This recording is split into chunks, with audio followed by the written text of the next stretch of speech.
Bismillahirrahmanirrahim. Assalamualaikum warahmatullahi wabarakatuh. Kami dari kelompok 12 ingin mempresentasikan hasil diskusi kami yang beranggotakan saya, Faizatun Nisa, dan rekan saya, Dia Fatha Nuraini. Yang pertama yaitu ruang lingkup pengertian Mahkamah Syariah. Mahkamah Syariah secara bahasa terdiri dari dua suku kata, yaitu mahkamah dan syariah. Mahkamah berarti pengadilan, sedangkan syariah berarti syariat atau legalitas. Mahkamah syariah adalah pengadilan syariat atau pengadilan berdasarkan legalitas atau kesahan. Mahkamah syariah sebagai peradilan negara mempunyai berbagai jenis yurisdiksi sesuai kebutuhan dalam rangka menegakkan hukum dan keadilan. B. Landasan yuridis. Secara yuridis, eksistensi Mahkamah Syariah di Aceh memiliki landasan yang kuat dan lengkap. Selain itu, sinkronisasi regulasinya sejalan dengan peraturan perundang-undang yang berlaku di Negara Kesatuan Republik Indonesia. Hal tersebut tidak terlepas dari tujuan dan fungsi lembaga peradilan, yaitu menegakkan hukum dan keadilan dalam kehidupan bernegara. Sebagai pelaksanaan kekuasaan kehakiman, eksistensi Mahkamah Syariah memiliki landasan yuridis sebagai berikut, yaitu 1. Undang-Undang Nomor 44 Tahun 1999 tentang penyelenggaraan keistimewaan Provinsi Daerah Istimewa Aceh. Yang kedua, Undang-Undang Nomor 18 Tahun 2001 tentang otonomi khusus bagi Provinsi Daerah Istimewa Aceh sebagai Provinsi Nanggroe Aceh Darussalam. Yang ketiga, Undang-Undang Nomor 4 Tahun 2004 tentang kekuasaan kehakiman. Yang keempat, Undang-Undang Nomor 16 Tahun 2004 tentang Kejaksaan Republik Indonesia. Yang kelima, Undang-Undang Nomor 3 Tahun 2006 tentang perubahan atas Undang-Undang Nomor 7 Tahun 1989 tentang peradilan agama. Yang C. Struktur kelembagaan. 1. Pasal 6 Mahkamah terdiri dari A. Mahkamah Syariah sebagai pengadilan tingkat pertama. B. Mahkamah Syariah Provinsi sebagai pengadilan tingkat banding. Yang kedua, pasal 7. Mahkamah Syariah dan Mahkamah Syariah Provinsi dibentuk dengan kanun. Yang ketiga, pasal 8. A. Susunan Mahkamah Syariah terdiri dari pimpinan hakim, anggota, panitera, sekretaris, dan jurusita. Yang B. Susunan Mahkamah Syariah Provinsi terdiri dari pimpinan, hakim anggota, panitera, dan sekretaris. Yang C. Selain yang tersebut pada ayat 1 dan 2, dalam menyelesaikan kasus tertentu dengan kewenangannya dapat diangkat hakim ad hoc pada mahkamah. Yang D. Bagan susunan Mahkamah Syariah dan Mahkamah Syariah Provinsi sebagai dimaksud dalam lampiran merupakan bagian yang tidak terpisahkan dari kanun. Yang 4. Pasal 9. A. Pimpinan Mahkamah Syariah terdiri dari seorang ketua dan seorang wakil ketua. Yang B. Pimpinan Mahkamah Syariah Provinsi terdiri dari seorang ketua dan seorang wakil ketua. Materi selanjutnya akan dilanjutkan oleh rekan saya, Dia Fatha Nuraini. Saya akan melanjutkan presentasi dari Faizatun Nisa. Kali ini saya akan membahas mengenai kewenangan atau kompetensi Mahkamah Syariah. Dalam hal ini, Mahkamah Syariah mempunyai dua kompetensi dasar, yaitu wewenang peradilan agama dan wewenang peradilan umum. Yang pertama, saya akan membahas wewenang Mahkamah Syariah yang berkaitan dengan wewenang peradilan agama. Dalam hal ini, kewenangan untuk melaksanakan tugas pokok pengadilan agama Mahkamah Syariah dibagi ke dalam dua, yaitu kewenangan relatif dan kewenangan mutlak. Yang pertama, kewenangan relatif. Kewenangan relatif atau kompetensi relatif Mahkamah Syariah sama dengan pengadilan agama lainnya di seluruh Indonesia, yaitu kewenangan untuk memeriksa dan mengadili serta menyelesaikan suatu perkara yang diajukan kepadanya yang didasarkan kepada wilayah hukum pengadilan atau Mahkamah Syariah di mana tergugat bertempat tinggal. Kewenangan relatif ini mengatur pembagian kekuasaan antar pengadilan agama atau mahkamah syariah yang sama. Kemudian kewenangan mutlak.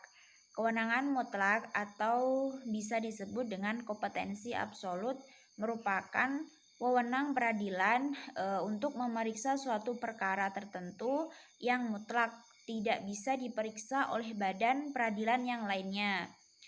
Bila berpedoman pada Undang-Undang Nomor 7 Tahun 1989 tentang Peradilan Agama, maka pengadilan agama atau mahkamah syariah berwenang memeriksa, mengadili, dan memutus perkara-perkara tingkat pertama bagi orang-orang muslim di bidang perkawinan, kewarisan, wasiat, ataupun hibah yang dilakukan berdasarkan hukum Islam, kemudian wakaf dan sedekah. Yang kedua adalah pelaksanaan wewenang mahkamah syariah yang menyangkut sebagian wewenang peradilan umum. Untuk saat ini terdapat 5 konun hukum material yang berkaitan mengenai kewenangan mahkamah syariah di bidang pidana atau jinayah. Yang pertama, Konun nomor 11 tahun 2002 tentang pelaksanaan syariah Islam di bidang akidah, ibadah, dan syiar Islam.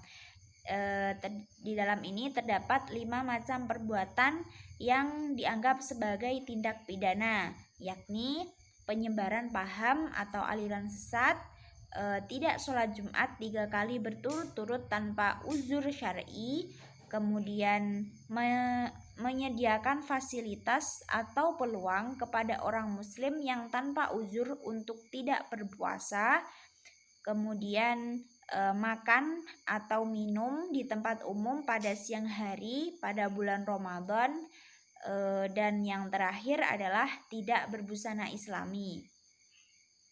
Dan kemudian ada Konun nomor 12 tahun 2003 tentang larangan homer dan sejenisnya. Kemudian yang ketiga ada Konun nomor 13 tahun 2003 tentang larangan berjudi.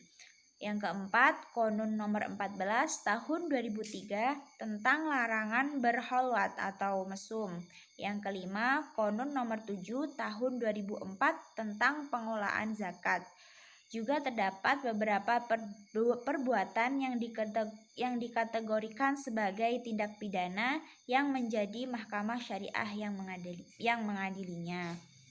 Kemudian saya akan menjelaskan mengenai wilayatul hisbah dan konun. Wilayatul hisbah ini disebut juga dengan polisi syariah. Wilayatul hisbah adalah lembaga yang bertugas membina, mengawasi, dan melakukan advokasi terhadap pelaksanaan amar ma'ruf nahi mungkar atau menyeru kepada kebaikan dan mencegah kepada perbuatan mungkar. Kemudian tugas pokok atau fungsi dari wilayatul hisbah ini termuat dalam Konun Provinsi Nanggro Aceh Darussalam nomor 1 tahun 2004 tentang pembentukan organisasi dan tata kerja wilayatul hisbah, yaitu meliputi melakukan pengawasan terhadap pelaksanaan peraturan perundang-undangan di bidang syariat Islam, kemudian menasihati, menegur, mencegah, dan melarang setiap orang yang patut diduga sedang atau telah melakukan pelanggaran terhadap peraturan perundang-undangan di bidang syariat Islam. Yang kedua, konun. Konun itu merupakan hukum yang dibuat dengan ikut campurnya kekuasaan negara dalam menyelesaikan suatu perkara tertentu.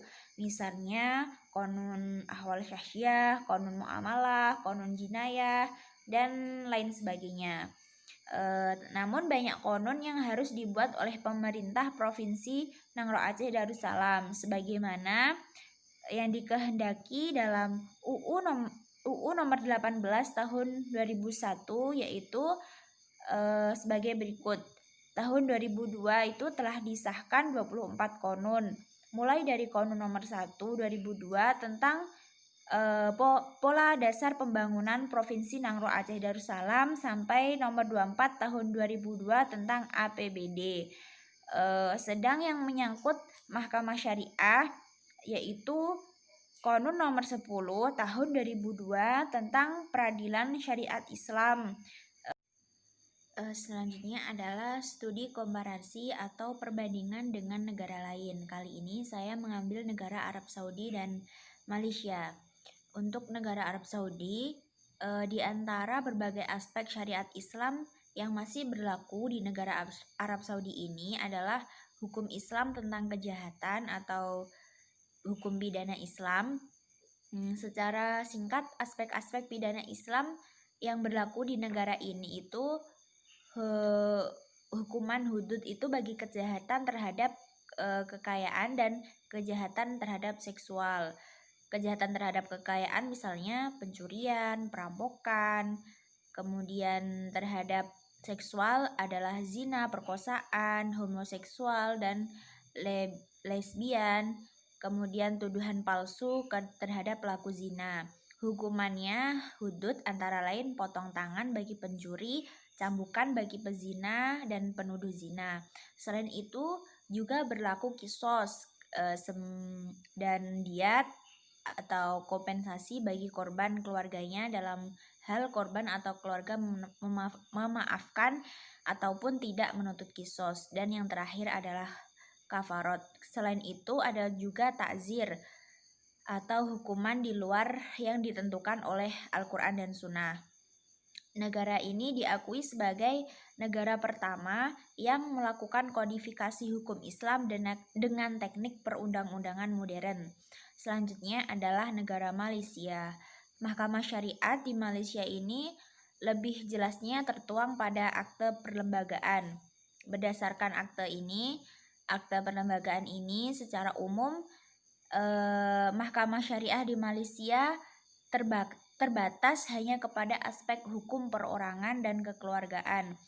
Kemudian harta-harta yang bersangkut paut dengan keagamaan seperti zakat fitrah, wakaf, baitul mal, dan beberapa kesalahan jinayah atau hukum pidana yang secara langsung berkaitan dengan prinsip keagamaan seperti tidak berpuasa pada bulan Ramadan, tidak sholat Jumat, dan masih banyak lagi. Meskipun mengatur sebagian jinayah Islam, tetapi lingkupnya terbatas dan sanksinya pun bukan seperti yang ditentukan dalam hukum pidana Islam. Contoh pembunuhan dan pemerkosaan itu tetap menjadi kehendaknya peradilan umum, bukan mahkamah syariat. Akhirnya sekian dari kelompok kami. Mohon maaf apabila terdapat banyak kesalahan kata dan semoga presentasi ini bisa diambil manfaatnya. Akhirnya wallahul muwaffiq ila aqwamit thoriq. Wassalamualaikum warahmatullahi wabarakatuh.